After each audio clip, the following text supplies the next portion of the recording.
On appelle plantes saisonnières les plantes vendues au printemps quand elles sont sur le point de fleurir pour ornementer jardins, terrasses et maisons. En réalité, elles doivent leur saisonnalité à leur incapacité à résister aux rigueurs de l'hiver ou aux attributs rarement séduisants d'une plante défleurie.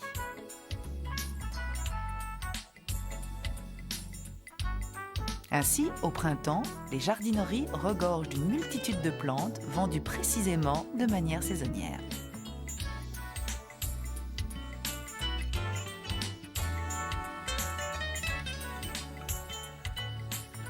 En fait, beaucoup d'entre elles pourraient survivre et même refleurir les années suivantes.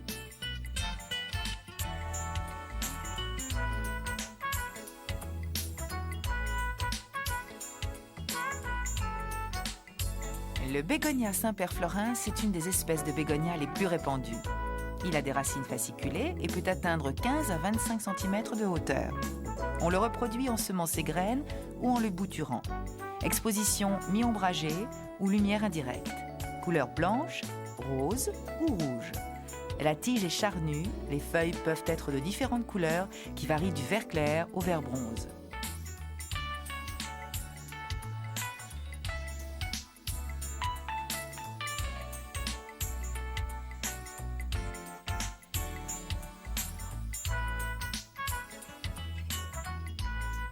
Le bégonia rex est une plante originaire de l'Himalaya. Il se caractérise par un feuillage très décoratif. Ses feuilles dentelées et pointues offrent en réalité une incroyable variété de formes et de couleurs.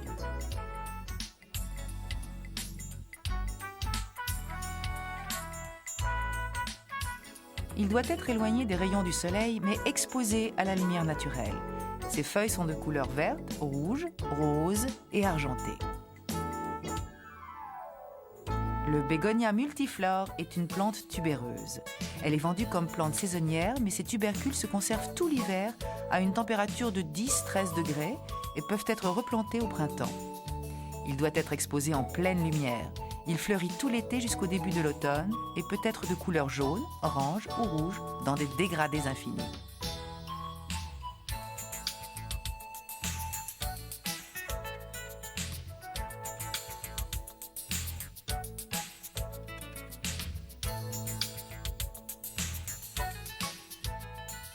La mise en pot de cette plante ne demande pas de soins particuliers, sinon l'achat d'un terreau approprié dans un magasin spécialisé.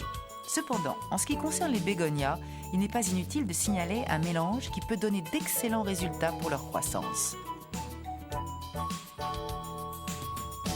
Il est composé de terreau de feuilles et de sable de rivière. Prenez 2 mesures de terreau de feuilles pour 1 mesure de sable de rivière. Après avoir bien mélangé le tout, ajoutez un engrais ternaire à libération lente que vous trouverez lui aussi facilement dans les magasins spécialisés. L'engrais ternaire se compose d'azote, de phosphore, de potassium et de microéléments qui représentent tous des apports nécessaires à la croissance de la plante.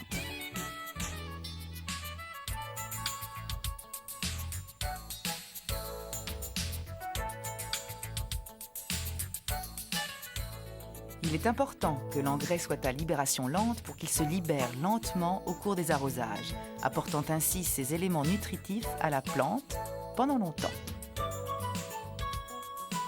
Une autre particularité importante est une moindre dispersion du mélange, ce qui est bénéfique pour l'environnement.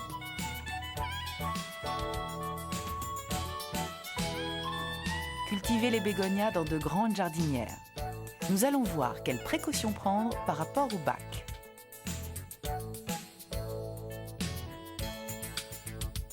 Percez le fond du bac et disposez au-dessus du trou un petit morceau de terre cuite pour faciliter l'évacuation de l'eau. Après avoir versé une partie du terreau, placez les jeunes plantes en conservant bien la motte d'origine et en respectant l'espace nécessaire à leur prochaine croissance.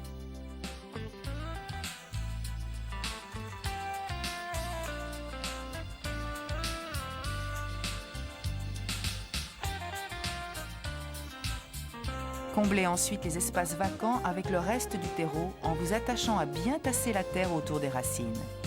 Grâce à ces quelques précautions, la plante bénéficie d'une meilleure stabilité et les racines peuvent se développer facilement. Il est possible de planter les bégonias en pleine terre à condition de les planter dans un lieu où ils ne sont pas exposés directement au soleil toute la journée. Ils sont arrosés tous les jours, tôt le matin, et ce, du début du printemps jusqu'à l'automne.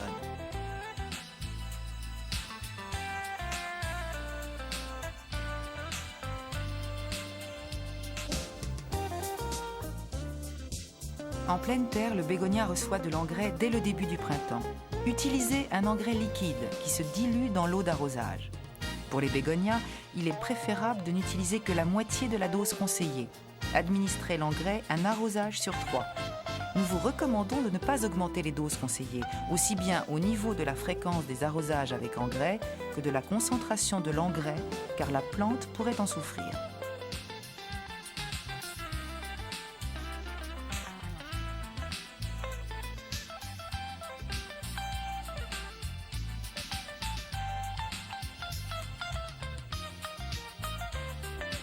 Comme nous l'avons déjà dit, les bégonias cultivés en pot n'apprécient pas les rayons directs du soleil. Ils préfèrent plutôt les lieux ombragés et une lumière indirecte du soleil. Faire attention à leur exposition n'est cependant pas la seule précaution à prendre concernant les bégonias. En effet, comme pour presque toutes les plantes, l'hydratation est un facteur déterminant de la croissance. La première remarque concerne l'arrosoir qui doit être muni d'une pomme et d'un bec long pour accéder facilement à toutes les parties du pot. La terre ne doit être ni trop sèche ni trop mouillée. Dans l'un ou l'autre de ces cas extrêmes, la plante serait sérieusement abîmée.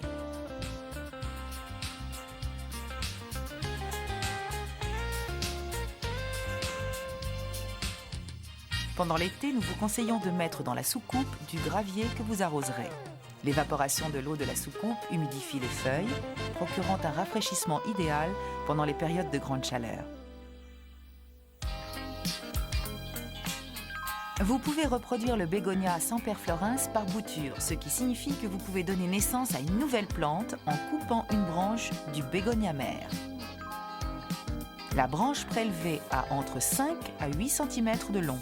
Après la coupe, enlevez toutes les feuilles, sauf celles situées en extrémité. La branche est ainsi mise en pot dans un pot de dimension appropriée et au bout d'un mois, les premières racines apparaissent.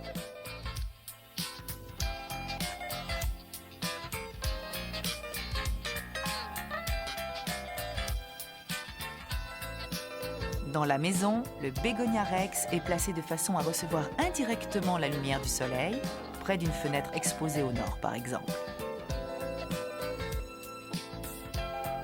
Le bégonia rex ne produit pas de fleurs, c'est pourquoi les belles et grandes feuilles qui constituent sa principale fonction ornementale doivent être traitées avec soin si l'on veut qu'elles durent longtemps.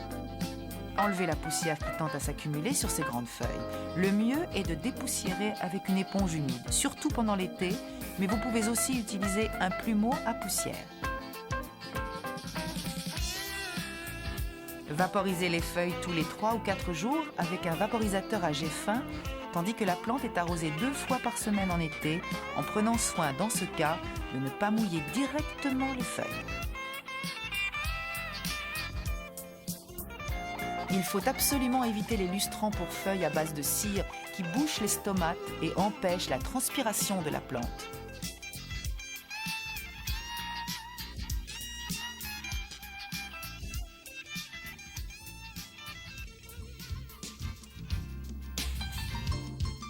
L'impatience est une des plantes adaptées aussi bien à la culture en intérieur qu'en extérieur. L'espèce baptisée de Madagascar supporte la pleine lumière. Elle fleurit au printemps et en été et peut être de couleur rose, rouge vif, blanc ou mauve. Ses feuilles sont vert foncé, quelquefois bigarrées à l'intérieur.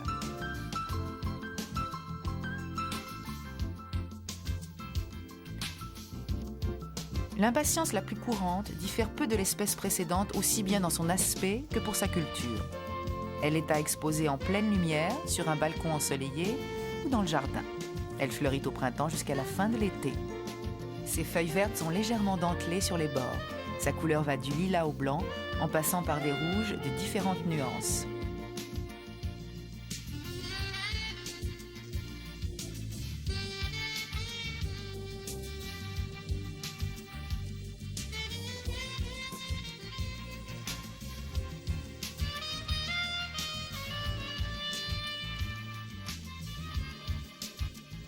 La culture de l'impatience n'exige pas de soins particuliers.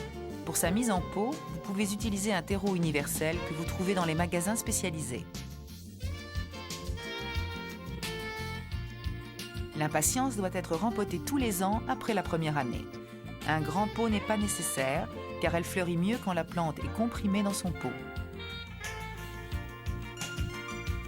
Si vous souhaitez un effet esthétique plus imposant, nous vous conseillons de choisir des jardinières qui peuvent accueillir plusieurs plantes.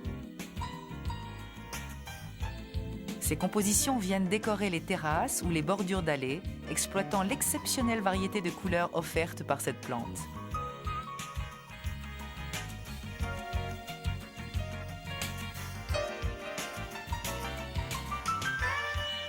L'impatience est une plante pluriannuelle, mais au bout de quelques temps, elle a tendance à pousser de manière désordonnée et à faire des tiges trop longues. Il est recommandé de la bouturer à chaque printemps pour avoir de nouvelles plantes. Les boutures d'impatience font facilement des racines dans l'eau. Coupez des jets latéraux qui ne dépassent pas 8 cm. Procédez ensuite à la préparation de la reproduction. Il suffit d'un petit vase en verre, large et bas, rempli d'eau aux 2/3.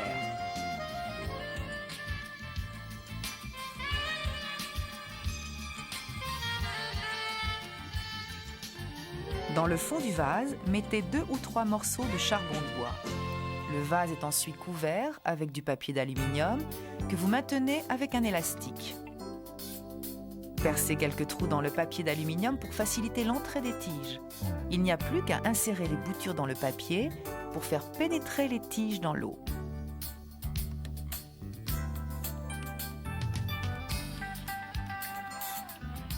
Il faut alors attendre que les boutures fassent des racines, après quoi vous les transférez dans un petit pot de terre de tourbe dans lequel se développeront les nouvelles plantes.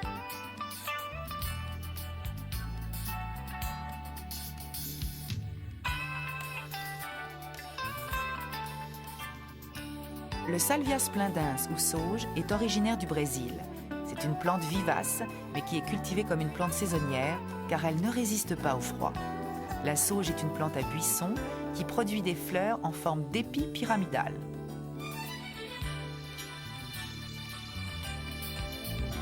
Ses feuilles sont vert clair et recouvrent la tige jusqu'à la base.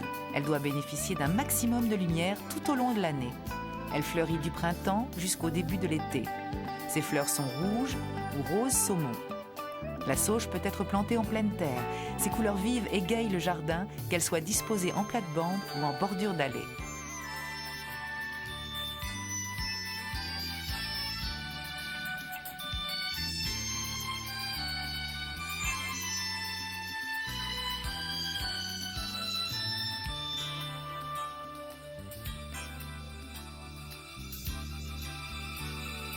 Choisissez de la cultiver en pleine terre. Ce n'est pas parce qu'elle ne peut pas être cultivée en pot, mais plutôt parce que peu de plantes s'adaptent aussi bien à une exposition en pleine lumière. La sauge supporte de nombreuses terres du moment qu'elle soit légère. Son seul besoin spécifique est un apport nutritionnel à commencer 10 jours après la mise en pot définitive.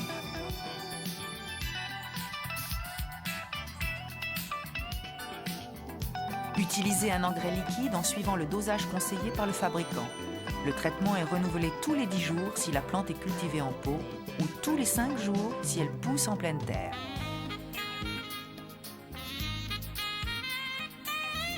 L'un des rares soins dont la plante a besoin est d'être nettoyée régulièrement. Il faut enlever les épis des fleurs fanées de la plante pour favoriser la ramification. La sauge ne réclame pas d'attention particulière quant à l'arrosage. Il suffit de faire en sorte que le terrain soit toujours humide sans pour autant être saturé.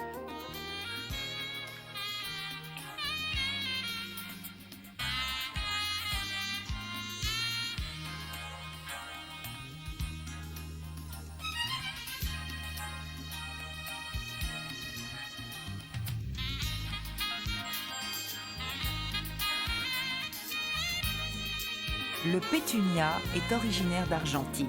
C'est une plante vivace que l'on cultive normalement comme plante saisonnière. Sa taille peut aller de 30 à 45 cm. Ses feuilles sont vert clair avec une forme proche de celle d'un cœur. Il doit être exposé en plein soleil et ne pas avoir plus de 20% d'ombre. Sa floraison commence au printemps et se termine à la fin de l'automne.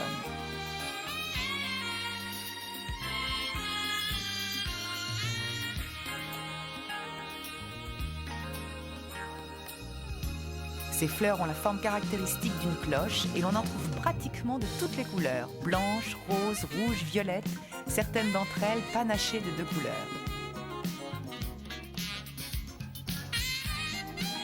Les pétunias sont des plantes semi-rustiques qui poussent soit en massif, soit dans un pot.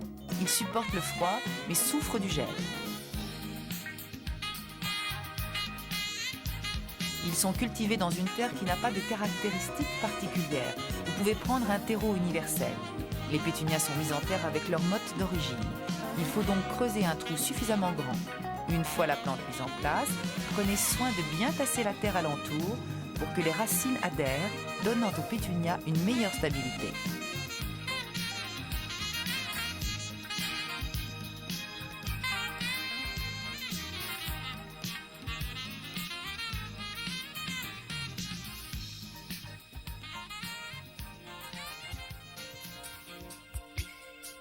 Les pétunias souffrent des fortes pluies qui abîment leurs feuilles. Cependant, cette plante repart facilement. Quoi qu'il en soit, une vaporisation directe sur les fleurs peut provoquer leur flétrissement. Il est alors préférable de couper les fleurs pour permettre à la plante de nourrir les boutons et donner vie à de nouvelles fleurs. Les pétunias reçoivent de l'engrais une fois tous les 15 jours. Toutefois, ne commencez pas cet apport avant les 5 premières semaines suivant la plantation. Pour obtenir des résultats satisfaisants, la concentration conseillée d'un engrais liquide est de la moitié de la dose indiquée par les fabricants. Il faut attendre que la terre soit pratiquement sèche pour procéder au nouvel arrosage.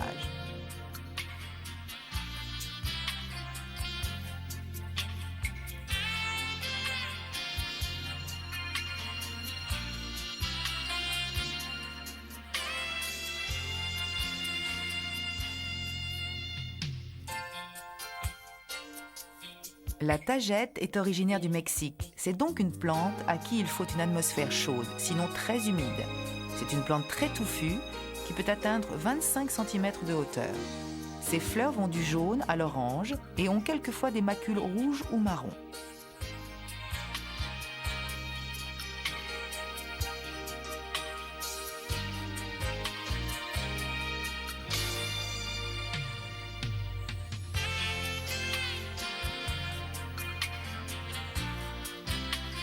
Leur diamètre est de 4 à 5 cm. Elles peuvent être simples ou doubles. Pour une bonne croissance, la tagette doit recevoir le maximum de lumière. Si c'est possible, laissez-la en plein soleil toute la journée. La tagette est arrosée abondamment en ayant soin toutefois de laisser la terre sécher entre 2 arrosages. Administrez-lui de l'engrais une fois par mois en divisant par 2 la dose indiquée sur le paquet. Les fleurs fanées sont éliminées pour favoriser l'apparition de nouvelles fleurs.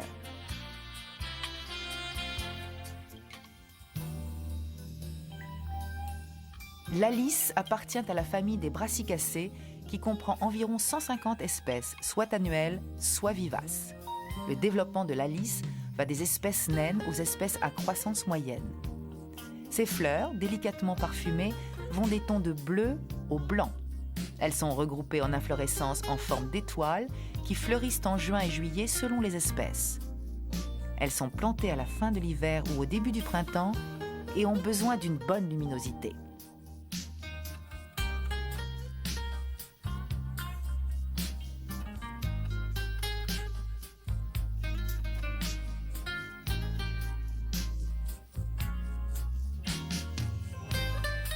La verveine est une plante saisonnière qui se caractérise par une floraison qui se prolonge du début de l'été jusqu'au milieu de l'automne. D'une taille entre 30 et 40 cm, elle forme un buisson assez ordonné. Les fleurs des verveines sont petites et regroupées en corolles au bout d'une tige. Ces fleurs vont du blanc au rouge, en passant par le rose et du bleu ciel au mauve.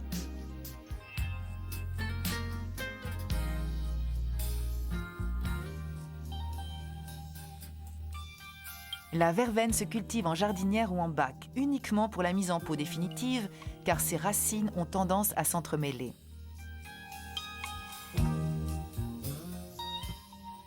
Elle doit être exposée en pleine lumière. Il est donc conseillé de la placer sur un rebord de fenêtre ou un balcon.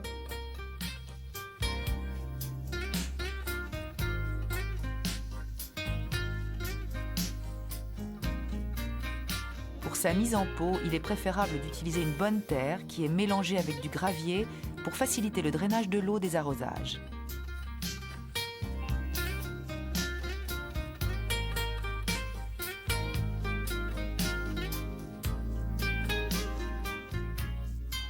Aussi bien pour la lys que pour la verveine, administrez de l'engrais tous les 10 jours en commençant 2 semaines après la mise en pot.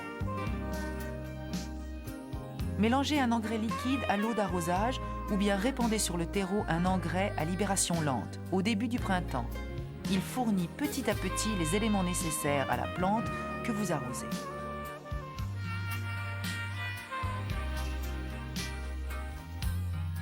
L'engrais ternaire est un mélange à base d'azote, de phosphore, de potassium et de microéléments.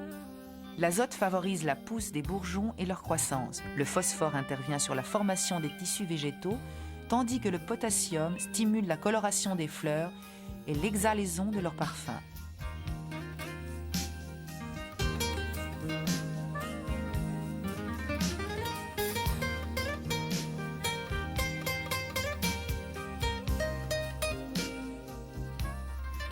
Certaines plantes saisonnières peuvent être conservées dans des petites serres, à l'abri des rigueurs hivernales qui pourraient leur être fatales. Avec un peu d'imagination, tout le monde peut réaliser une serre avec des matériaux de recyclage, comme des cagettes en bois couvertes de nylon ou des caisses de polystyrène. Sinon, vous trouvez des mini-serres prêtes à l'emploi dans les magasins spécialisés.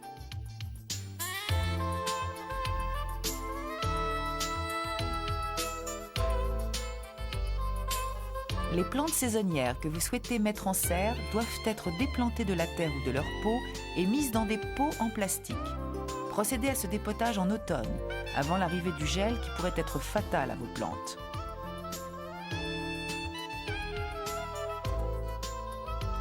Espacez les arrosages car la serre a tendance à maintenir l'humidité et parce que les plantes doivent se reposer en hiver.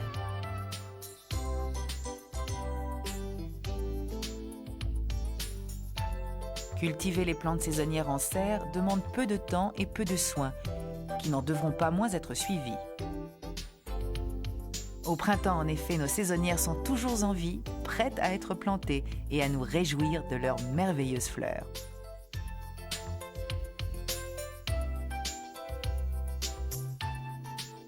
Comme toutes les plantes, les saisonnières aussi sont sujettes à de petits inconvénients que vous pouvez éviter et prévenir par des contrôles réguliers au printemps et en été.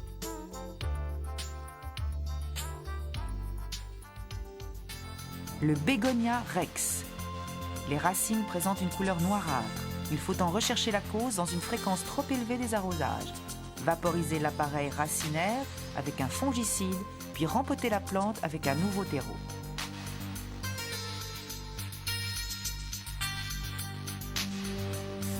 La tagette. Les fleurs doubles virent au brun et ont tendance à pourrir. Le mal vient de l'eau. Ne pas arroser ni vaporiser par le haut les variétés à larges fleurs. Si possible, protégez-les de la pluie.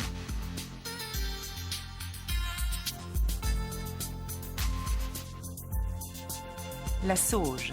De petits insectes se nichent autour des points de croissance, de préférence à l'intérieur des fleurs. Ce sont des pucerons. Intervenez avec un produit spécial en le vaporisant directement sur les parties infestées.